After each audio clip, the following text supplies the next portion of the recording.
Good evening. How has your week been? Um, Hope you have had an amazing and an incredible week. This has been a very, very interesting week. First of all, welcome to February. It's a new month. Um, I need to get my card. But yeah, today I wanted to talk about something that I think is very, very interesting. And that for me is about staying power. Um, One of the things that I think people do not talk a lot about is finding the strength to keep going, right? Again, whether it is in your professional life or um, whatever the goal or the dream you set, a lot of the time it is relatively very easy to say when things get really hard to walk away, you know, to say, oh, no, I'll do it another time. I'll come back.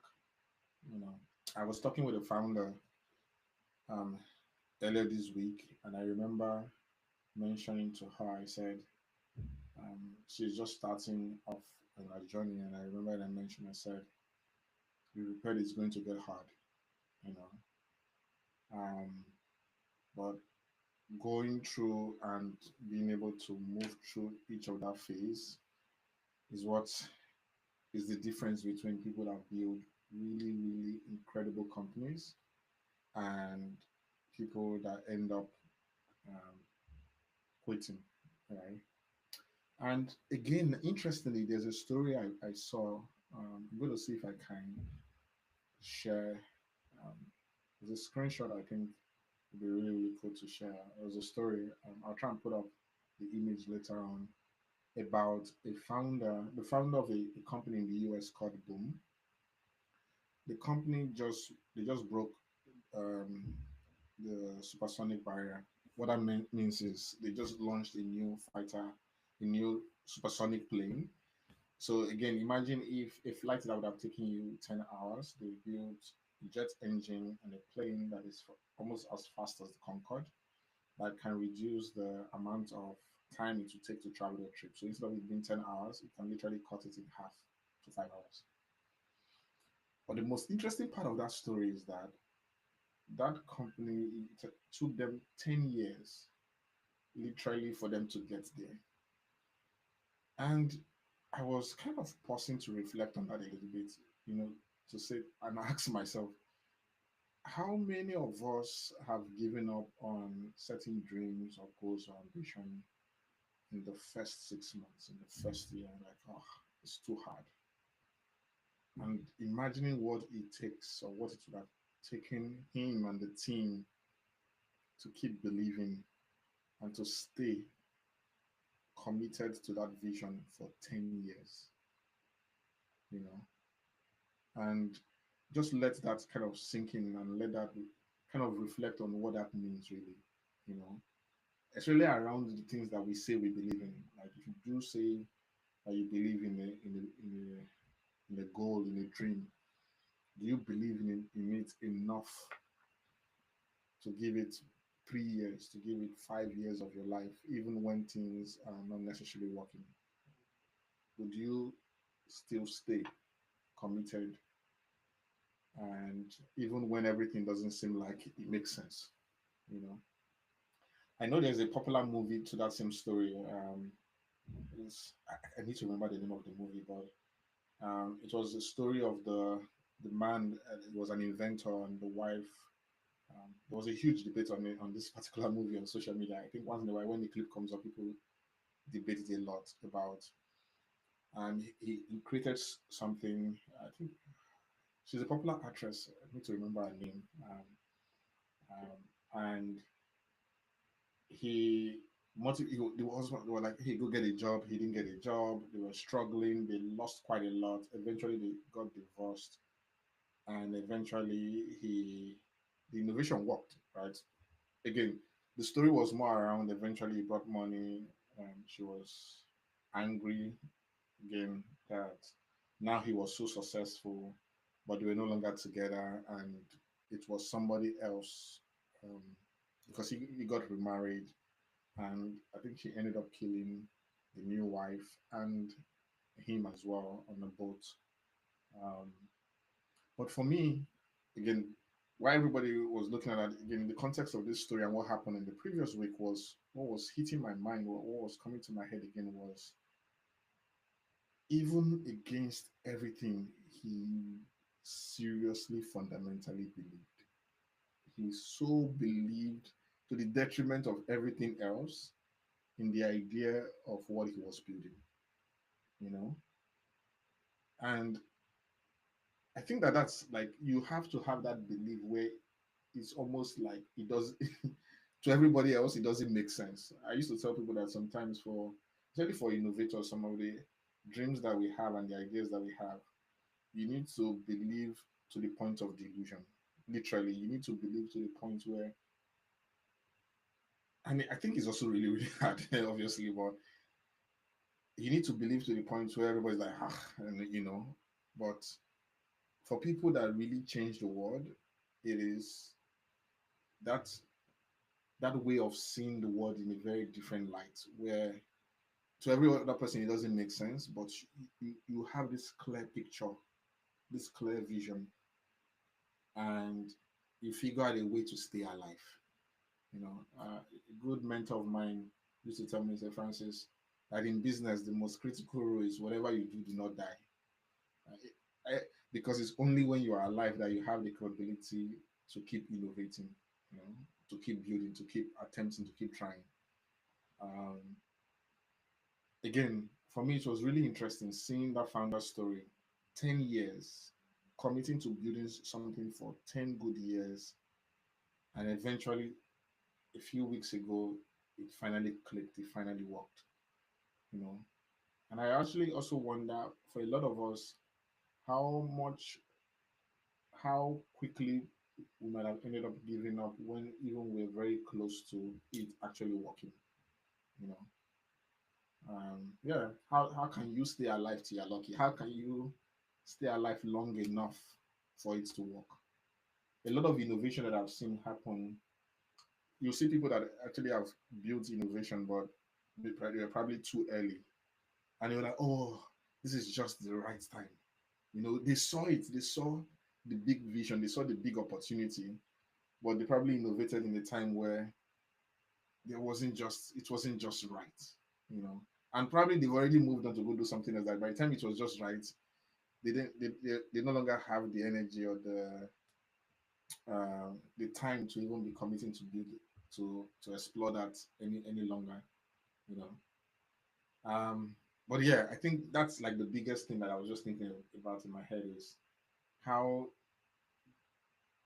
and I also get it because there's also some time where it probably makes sense to walk away, which is also like the difficult thing. When do you decide to say, okay, you know what, I have tried, even if yes, this will eventually, somebody will eventually crack this, but I have fought a good fight. It's time to walk away.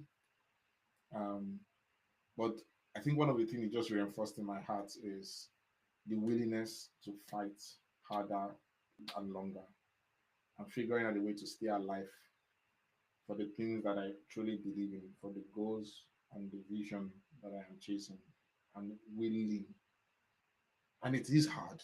I wouldn't even lie to you. It is really, really hard. Like I mentioned, this week, certainly the last 24, 48 hours has been really, really interesting. And I think one of the things that I have learned as well going through some of the very interesting couple of days that I've had is we get fundamentally shaped in very deep, meaningful way when we go through adversity or when we go through really challenging stuff. That is when you really know what you're made of. And I remember again looking back in the days of my last company, 54 Gene, actually in the heart of COVID. Um, and a lot of the stuff we did as a business, it stretched every single person in the company. It literally, externally, people were just seeing that things were happening, but internally, everybody was stretched to the maximum. And what that showed me, which was also very interesting, was that there were a couple of things that we did, how we worked really extremely, like we stretched ourselves, like we stretched our limits. And if you probably asked us if we would have been able to do it, we would have probably said, nah, it's not possible. But we did it. We came out of the other end, and now we became a bit more resilient, you know. And I realized that the only way is almost like a muscle. The only way that muscle becomes better is in going through, those very tough moments. But again, I think the other big part is how do you keep yourself sane through that journey? Because it is going to be a lot. It's going to strain you. A, it's going to put a lot of pressure, right, on you mentally. Probably will put a lot of pressure on you physically. Probably put a lot of pressure on you psychologically, emotionally, even the people around you. How do you find that balance? You know, for me, it's been the amazing people around me, friends and family that I can say, hey, here's what I'm going through, and I can lean on and say, and the people around me have been really, really extremely wonderful people because they are always there to kind of help. Sometimes it's not even maybe they can help me solve the problem. Sometimes just listening, giving me a listening ear and saying, oh, you'll figure it out. Um, a classic case was this morning. Um, there was something I needed to get sorted out. So again, part of the challenging week. And for like 3 hours, I was battling on it on the device. It wasn't budging. It wasn't working. I was already getting frustrated. Um, but weirdly enough, I actually also realized that part of it was probably because I was hungry. I ended up getting some food, eating, just closing my device for a bit. And when I eventually came back and I spent another like 5-10 minutes, I finally cracked it. And it felt kind of really refreshing. Um, and now I've kind of wrapped up that entire process and handed it over to our partner that needs to go sort out the final phase. But it was giving me quite a lot of worry and concern because it's for a big account and it's going to mean a lot to us as a business, and a lot of the things that we are doing. But it kind of put a lot of strain in terms of mentally I was stressed because the device everything needed to happen within a short amount of time. I needed to get it somewhere within a defined amount of time. And initially it wasn't working. I had within 24 hours between yesterday and today to get all of that sorted. Thankfully it's been sorted. But even for someone like me where I am used to probably dealing with this consistent fire fire fire blazing situation, there's a picture a friend used to show where it's like someone in a burning building, and the text they wrote was, we are okay, we are fine, we are doing just great, you know and I tell me it's becoming comfortable in the uncomfortable. you know I think um one of the biggest skill you can have is building your muscle to become comfortable when things are uncomfortable. Where you're not allowing the pressure kind of get to you deeply in a way where you're not thinking strategically, but you can pull yourself back a little bit and then look at, okay, what's wrong? What do I need to do? And troubleshoot each part until you get a solution. You know, and yeah, I think that's like the biggest thing I see for a lot of founders, a lot of innovators is you need to find a way to balance um, that journey. You need to find a way to balance that pressure.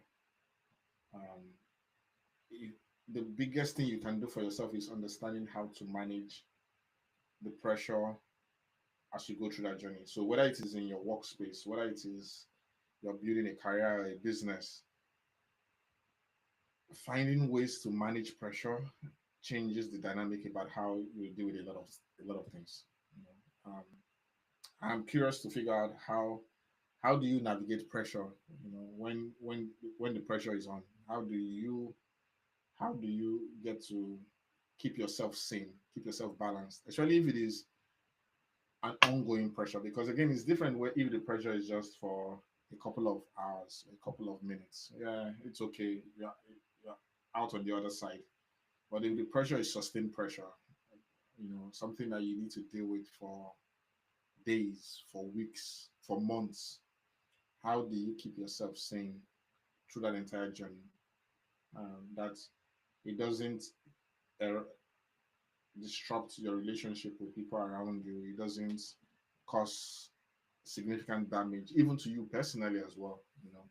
I remember I was telling friends that yes, we did come out of it, even like in the 54 gene scenario, but after that period, I remember that anytime my phone used to ring, then I used to be like I almost had like PTSD whenever I had my phone ring, because during when we're going through it, every single time my phone rang, I knew that something was wrong. And the biggest challenge then was you couldn't really do so much about it, because the people you're going to work with to resolve the problem, they were all spread across different parts of the country. So you had to call somebody and hope they pick up and try to talk around what do we need to do. There wasn't, if you think about it, people are a lot of like very system thinking, where you go like, okay, you know what, there's a problem, let's write a document, let's plan, let's go execute. There wasn't time for all of those, right? There wasn't time for all of that. It was, you need to plan on the call, decide what needs to happen, agree on what is the action plan, and everybody go execute. You know, that was how you were consistently in execution mode, where as things were evolving, you were changing it right on the spot, on the fly. Obviously, a lot of things were also going to break, but it was just non-stop pressure back and forth. As we were solving one issue, another set of issues were coming up. As we were solving that one, another set of issues. It was not letting go for a really, really long time, until maybe for like a decent 4 to 6 months, until it was like, okay, there was down like a reading. We've kind of dealt with most of the fire, you know. And like I said, for a decent period of time, every time I heard my phone ring, I was like, oh, okay. And eventually start getting comfortable that, okay, we've gone past that phase. So yeah, I think that's the one big thing I wanted to talk about. Again, with January is already over, right? So 1 month is done. We have 11 months to go. Um, Part of that pressure could be pressure you're putting on yourself. Part of that pressure could be pressure that is coming from your workplace. Part of that pressure could be pressure that is coming from the business or the innovation that you're building. But you need to find things that make keep you sane. That could be friends, that could be family, that could be sports. People go to the gym. Um, find healthy ways. That could be meditation, that could be studying your Bible or whatever it is, but find ways to keep yourself sane, and know that whatever and no matter how intense that pressure feels, it is just for a while. It is going to pass, you know. Um, it is just going to pass. Yeah, I think that's a very important keyword, healthy ways, because you could also end up exploring ways that are not very healthy for you. That will mean that when that pressure has passed, you now picked on unhealthy habits. So you see a lot of people, because of that pressure, they start smoking, um, again, or they even start taking like hard drugs, or just to numb the pain. You see that with like musicians, right? You see that with investment bankers, where there's a lot of pressure, and they're like, hey, I just need to get through it, and I don't mind taking whatever just to get through it. um, or even athletes, people that are there's constant expectation, there's constant pressure on them, you know. Um, and I remember there's a song that I really, really like also, which is very interesting, I think from Justin Bieber, and it was talking about being lonely. I'm so low. I'm not a very great singer, but the whole thesis of it, the song was that he's so, so lonely, you know. And you'd be like, oh no, this person is very famous, is very successful. How can he be lonely? You know, and that's one of the things you realize, that people can have a lot of people around them and still feel lonely. You can have people around you, but you don't feel connected. Um, and so, like I said, find things, people, or things, healthy ways to stay sane through it. It is hard. It is really, really hard. But if the only way you would come out of it unscathed is finding healthy channels to balance you out, you know.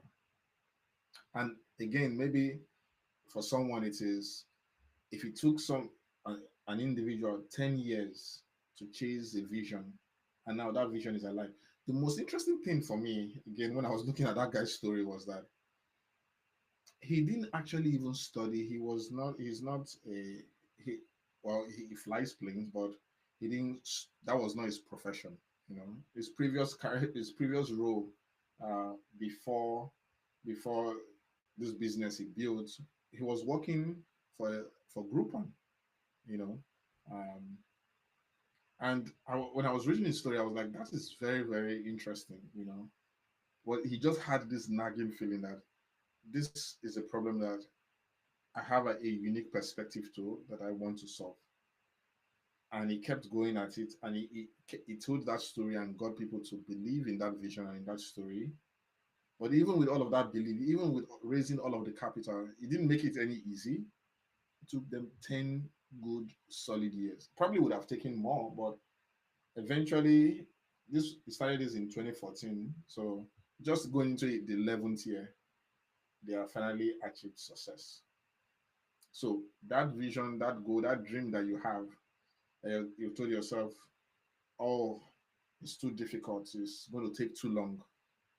Maybe it's time to reassess it. Maybe it's time not to give up on it. You know, I remember there's a company I even built, the first, what I would probably call my first proper startup before 54 Gene. Again, it was too early in its time. It was called Verge. And I remember a few years ago, someone was like, oh, Francis, this seems like the right time to build Verge. But then I'd already moved on. I was already building 54 Gene.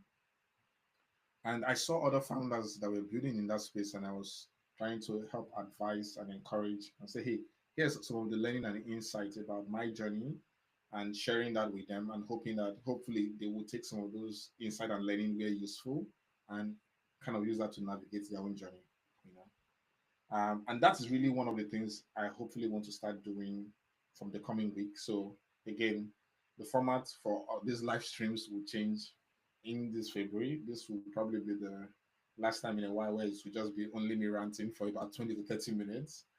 Um, I'm doing a couple of things differently. One, I want to drag a couple of my friends. Some of you are on this live stream, you know yourself, yourselves. So I'm going to be dragging a couple of them to come talk through their own journey, building what they've built.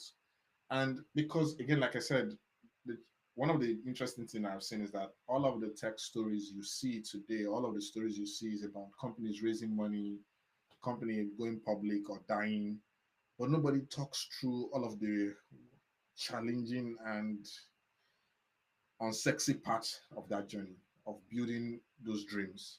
And I think that because that is not being spoken enough, people assume that, oh, it's only those two extremes, that it's just like this magical fairy way where everything happens.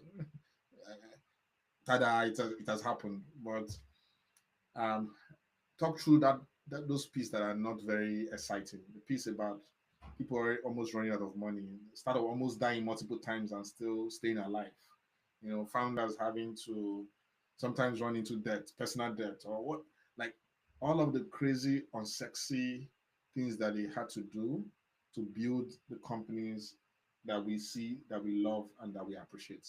You know, so that's like the plan for how this will evolve.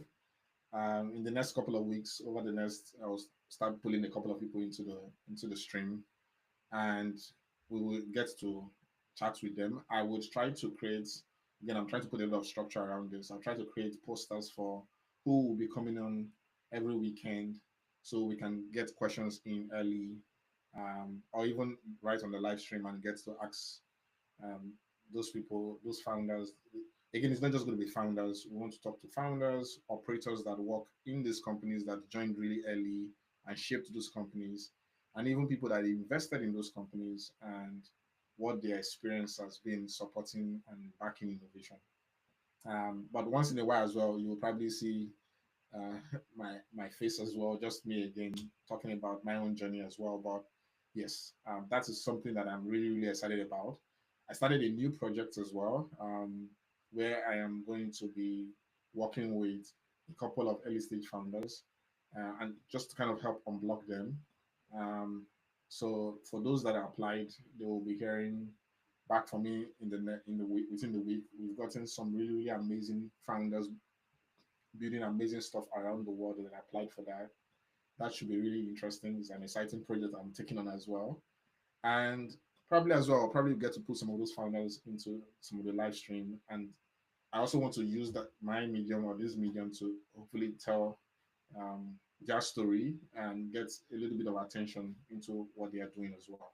So yes, that's all for me for today. Thank you all for joining again, for joining me and listening to my rants every weekend. I usually do this 5 p.m. GMT or 6 p.m. West African time.